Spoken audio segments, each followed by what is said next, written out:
Hello, welcome to Triton College's Career Services online presentation series. Today we'll be discussing the art of virtual interviewing. I'll start by sharing with you the ways in which we can strengthen and enhance your job search and career development. I'll then talk about what exactly is virtual interviewing and how to prepare for and execute a virtual interview, including responding to behavioral interviewing type questions. The Career Services team offers guidance and support with every step of your career path, including when you're undecided or perhaps changing careers. We also have an online job board featuring open opportunities posted by employers interested in hiring Triton College students, alumni, and community. We help with resumes, cover letters, and all other application documents.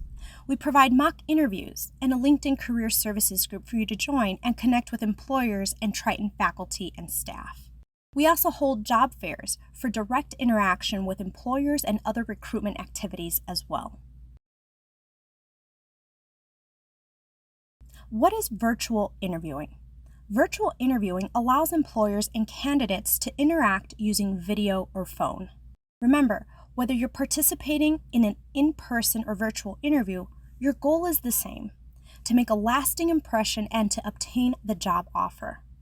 Before the interview takes place, it's crucial that you prepare.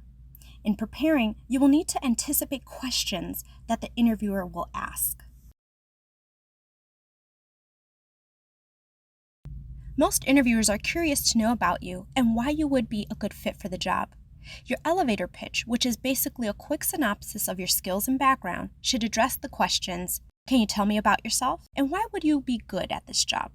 It's called the elevator pitch because it should be short enough to present during a brief elevator ride. You will need to write out a good elevator pitch and practice it before the interview. The interviewer may also ask, well, what do you know about our company? An easy way to create and remember your elevator pitch is the acronym NEWS. Following this will ensure you don't ramble and you remain on message. Your elevator pitch should be no more than 30 to 45 seconds. So make sure you research and learn about the organization you are interviewing with. For instance, what's their mission statement? What's their business? And who are their clients? You should also become intimately familiar with the information on your resume. Some of the questions that an interviewer may ask may be based on the skills and accomplishments you list on your resume. Be prepared to talk about them. Make sure the technology being used for your virtual interview is installed and working beforehand. Test the internet connectivity as well as the microphone and camera. Also, be aware of your surroundings. Make sure the room appears uncluttered, and a blank wall behind you will appear more professional. Check the audio to make sure that you can be heard. Consider doing a test run with a friend or family member. The virtual interview follows the same etiquette rules that an in-person interview would follow. Arrive on time by logging or phoning in a few minutes before you start. Dress professionally as you would for an in-person interview. Eye contact may be simple enough when you're face-to-face, but it gets a bit tricky when you're doing a virtual interview.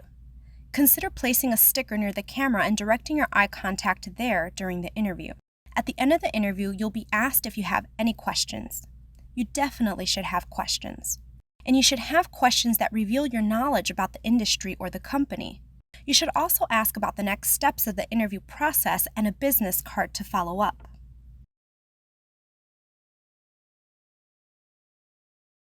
I'd now like to address how best to respond to situational questions related to your skills. It's called the behavioral interviewing question. You can recognize this type of question because it'll typically start with, tell me a little bit about yourself. Tell me a time when, or give me an example of. The incorrect way to answer is by being too general. For instance, if you're asked, tell me about a time when you needed to work with a non-compliant patient. If you answer something like, well, I have had a lot of experience in this area. I'm very good at making them feel at ease and problem solving with them. Well, that answer might sound good, but it's too general. The way to answer this type of question is by using the STAR formula.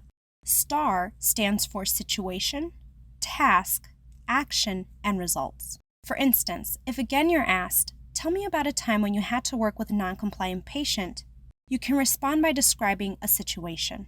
A patient was scared about a procedure and was refusing treatment. Then talk about the action that you took. I sat with the patient, explained the procedure, and asked what questions they had. It turned out they had some misinformation that caused them to be afraid of losing significant vision. I re-explained the risks and how to mitigate possible risks. And then talk about the result from your action. The patient kept their appointment, followed through with the procedure. I called the next day to make sure that they were all right. Providing a detailed answer like this assures the interviewer that since you were able to handle this situation in the past, you'll be able to handle a similar situation like this in the future for them. Some final thoughts about the interview. Remember, as the candidate, you are also the product, and the interviewer is the buyer. You want your product to be packaged in the nicest possible box, which means the message that you send and every answer that you give is, I'm a problem solver, not a problem maker. You also want to focus on answering the question.